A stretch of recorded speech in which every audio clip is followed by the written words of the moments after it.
Hello guys, welcome back to my channel. I hope you are doing very well. So guys, आज हम एक बहुत important topic पे बात करने वाले हैं। अगर आप कनाडा में रहते हो तो ये टॉपिक आपके लिए बहुत इंपॉर्टेंट होने वाला है। तो गाइस, हम जो आज टॉपिक पे बात करने वाले हैं वो है मैटरनिटी लीव। तो फ्रेंड्स, सबको डाउट होता है, बहुत सारे क्वेश्चंस होते हैं माइंड में मेट लीव को लेके। मुझे भी थे और आपको भी आई एम श्योर जरूर होंगे कि मेट लीव जो है उसकी एलिजिबिलिटी क्या है। सबसे पहले तो लोगों को ये डाउट होता है, तो हम उसके बारे में बात करेंगे कि आपको कितने घंटे काम करोगे तो आप एलिजिबल रहोगे। सेकंड सबसे बड़ा जो डाउट होता है वो होता है कि क्या हम जो है 2 जॉब या 2 से ज्यादा जॉब हम लोग अगर करिए तो उसके लिए हम लोग एलिजिबल है या नहीं है मेट लीव के लिए। ठीक है, तो उसके बारे में भी हम लोग बात करेंगे। और थर्ड जो है वो मेन इंपॉर्टेंट क्वेश्चन है कि हमको मेट लीव में कितना पे मिलेगा। ठीक है, तो वो भी सबसे इंपॉर्टेंट है। और भी बहुत सारे इंपॉर्टेंट क्वेश्चन है जो हम इसमें कवर करने वाले हैं। अपना पे कैसे कैलकुलेट करना है कि आपको कितना मिलेगा, और मैं आपको बताऊंगी कि आपको कितने घंटे, क्योंकि क्या होता है कि एरिया वाइज जो है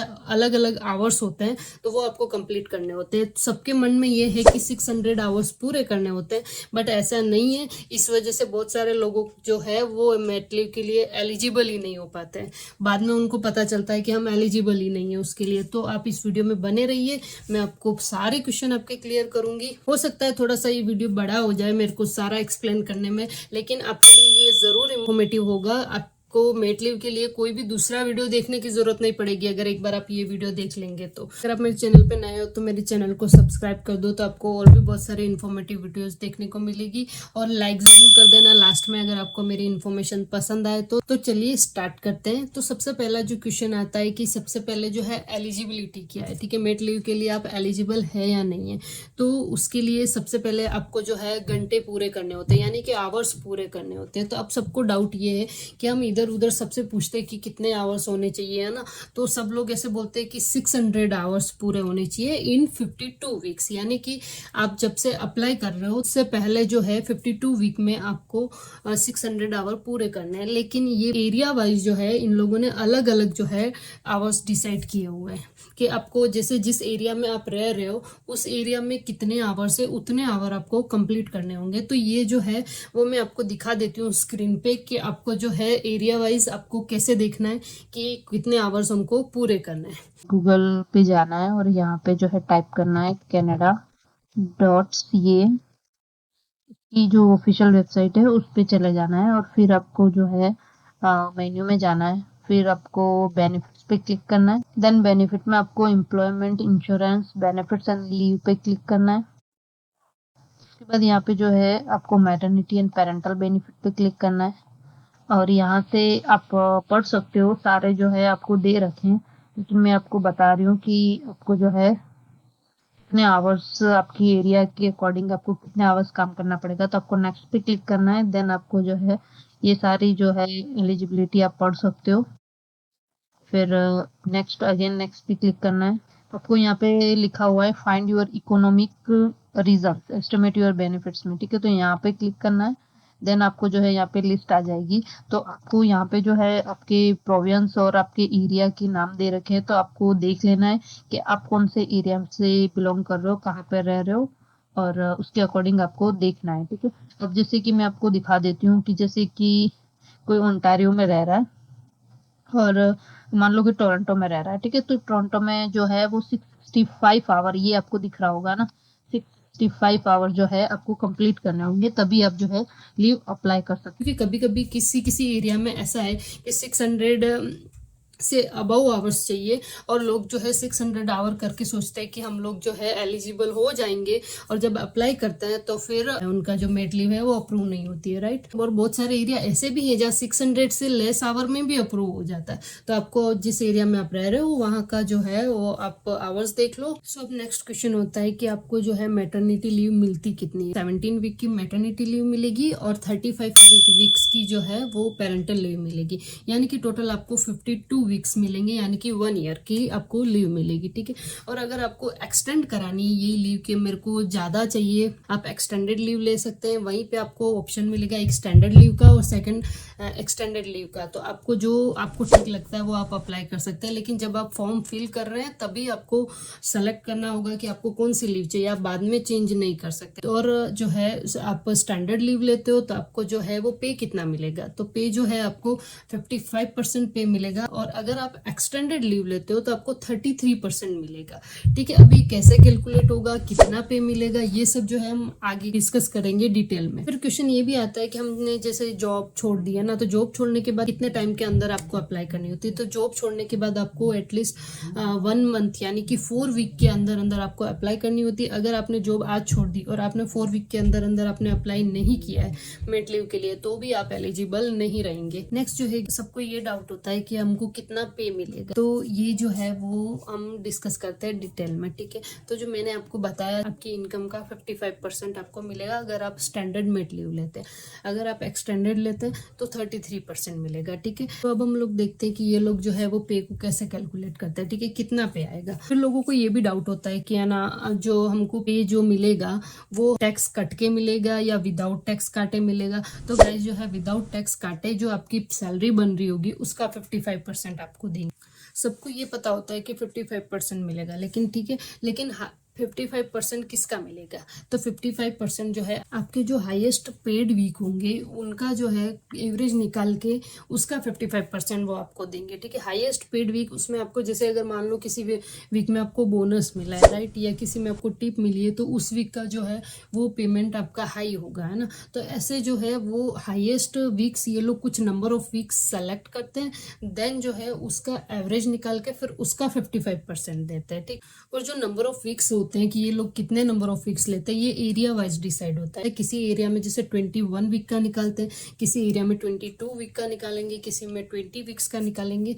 तो ये लोग जो है इस तरीके से कैलकुलेट करते हैं। तो आपको जानना है कि आपके एरिया में कितने वीक है जो ये लोग लेंगे, वो मैं आपको दिखा देती हूँ कि कैसे आपको देखना है। फ्रेंड्स, जो मैंने सेम आपको जो पहले जो बताया था उसी पाथ को फॉलो करना है। canada.ca पे जाके, वेबसाइट पे जाके, और उसके बाद जो है आपको यहाँ पे जो टेबल आ रही है, जो लिस्ट आ रही है, उसमें ही आपको देखना है कि ये देखो लिखा हुआ है number of best weeks required for benefit calculation, यानी कि बेस्ट वीक्स जो है वो कितने होंगे आपके। तो आप एरिया वाइज ही देख सकते हो। जैसे टोरंटो में अगर आप देखोगे, सेम मैं उसकी बात करती हूँ, तो आपको 665 जो है आवर चाहिए होंगे। आपकी जो 21 वीक जो हाईएस्ट पेड सैलरी होगी उसका एवरेज निकालेंगे, और उसके बाद जो है वो उसका आपको 55% देंगे। लेकिन अगर जैसे किसी किसी की सैलरी बहुत ज़्यादा होती है, ठीक है, तो इन्होंने एक फिक्स बना रखा है कि आपको पर वीक 650 से ज़्यादा नहीं। ठीक है, तो अगर आपकी जैसे मान लो कि 55% उससे भी ज़्यादा हो रही है, तो फिर आपको 650 ही मिलेगा। तो फ्रेंड्स, आपको ये तो समझ आ ही गया होगा कि आपको जो है कैसे कैलकुलेट करना है, कैसे पे मिलेगा, राइट। एक चीज़ और मैं क्लियर कर दूँ गाइस कि अगर आप किसी कंपनी में काम करते हो, आप फुल टाइम एम्प्लॉय हो,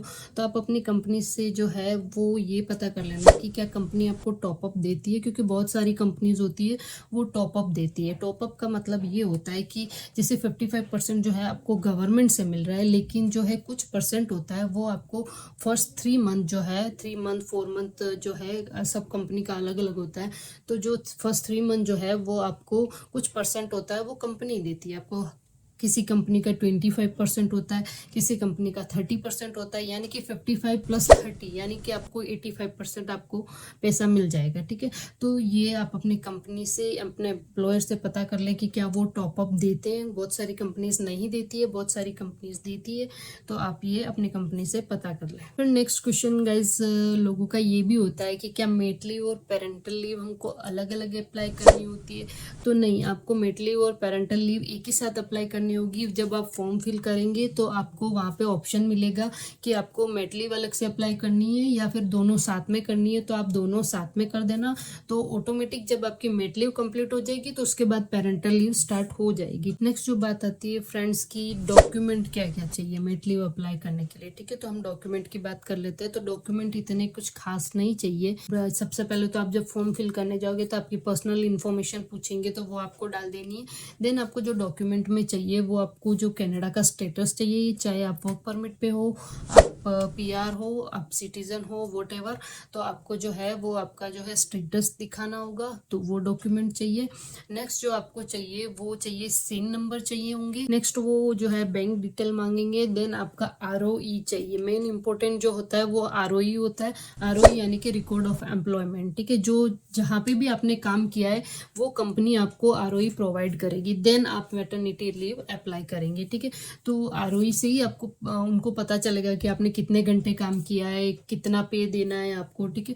तो वो उसके अकॉर्डिंग चाहिए। तो मेन इंपॉर्टेंट चीज़ इसमें जो है वो है आरओई। ये डॉक्यूमेंट होंगे आपके पास तो आपको जो है आप मेट लीव के लिए अप्लाई कर सकते हैं। फिर फ्रेंड्स क्या होता है कि आरओई आने में जो है टाइम लग जाता है और आपको जो है मेट लीव 4 वीक के अंदर ही अप्लाई करनी होती है, जैसा कि मैंने पहले आपको बताया, ठीक है, कि जैसे आज आपने जॉब छोड़ी है तो 4 वीक के अंदर ही आपको अप्लाई करना होता है, ठीक है। तो और आपका आरओई आने में अगर टाइम लग रहा है, आपका एम्प्लॉयर आरओई देने में टाइम लगा रहा है, तो या कोई भी डॉक्यूमेंट आपके पास अभी नहीं है या टाइम लग रहा है, तो आप उसको क्या करो कि आप एक बार फॉर्म फिल कर दो। आप डॉक्यूमेंट बाद में सबमिट करा सकते हो, ठीक है।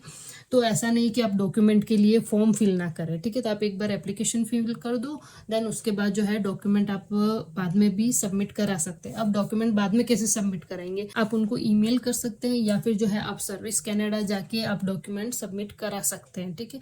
तो आपको जो है वो डॉक्यूमेंट की वजह से एप्लीकेशन डिले नहीं करना है, एप्लीकेशन टाइम पे सबमिट कर देना है। और फ्रेंड्स जब आप एप्लीकेशन फिल करने जाएंगे तो आपको जो है 2 अकाउंट की जरूरत पड़ेगी। एक अकाउंट है MSCA और दूसरा जो है वो CRA का अकाउंट, ठीक है। ये दोनों अकाउंट जो होंगे आपके पास तभी आप मेट लीव अप्लाई कर सकते हैं। MSCA यानी कि माई सर्विस कनाडा अकाउंट जो है वो आपको क्यों जरूरी है वो मैं आपको जो है आगे बताऊंगी, तो वीडियो में बने रहिए। फिर फ्रेंड्स अगर एक बार आपने फॉर्म अप्लाई कर दिया है तो जो CRA से आपको 4 डिजिट का एक कोड आएगा, आपको संभाल के रखना है, उससे आप जो है अपनी एप्लीकेशन का फॉलो अप ले सकते हैं। फिर गाइस ये भी डाउट होता है कि जो आरओई होती है, रिकॉर्ड ऑफ एम्प्लॉयमेंट, जो आपके एम्प्लॉयर से मिलेगी तो वो कैसे मिलेगी, है ना। तो वो आपको इलेक्ट्रॉनिकली भी सेंड कर सकते हैं, यानी कि जैसे आप अप्लाई करने जाएंगे तो आपको जो है वो MSCA अकाउंट में आपकी आरओई दिखेगी। आपको इलेक्ट्रॉनिकली भी मिल सकती है और आपको पेपर बेस्ड भी मिल सकती है। पेपर बेस्ड मिलेगी तो आपको खुद अपलोड करनी पड़ेगी,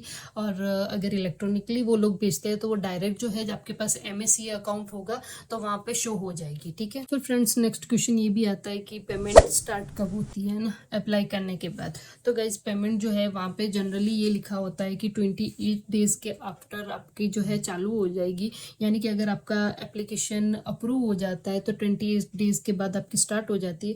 बट एक्चुअली उससे ज़्यादा ही टाइम लगता है। हम अप्लाई करते हैं, उसके बाद वो लोग चेक करते हैं, देन अप्रूव होता है, उनको कोई डॉक्यूमेंट चाहिए होता है तो वो लोग रिक्वायर करते हैं, और फिर उसके बाद जो है वो अप्रूव होती है, तो आपको 28 डेट्स से ज़्यादा लग जाएंगे। फिर फ्रेंड्स जो है ये लोग ऐसा भी बोलते हैं कि आपको वीकली सैलरी आएगी, लेकिन मेरे को जो आई थी वो फर्स्ट वीक में जो है, फर्स्ट 2 वीक में मेरे को वीकली सैलरी आई थी, देन उसके बाद जो है वो बाई वीकली सैलरी आती है, ठीक। अब जो मेन इंपॉर्टेंट बात आती है फ्रेंड्स कि आप जो है 2 जॉब कर सकते हैं या नहीं, यानी कि बहुत सारे लोग ऐसे होते हैं जो एक जॉब कर रहे हैं, लेकिन मान लो उनकी जॉब चली गई है या उन्होंने खुद छोड़ी है और कोई दूसरी जॉब ज्वाइन कर ली है, तो उनको ये डर होता है, और बहुत सारे ऐसे डराते भी हैं कि आप लोग जो है एलिजिबल नहीं हो पाएंगे।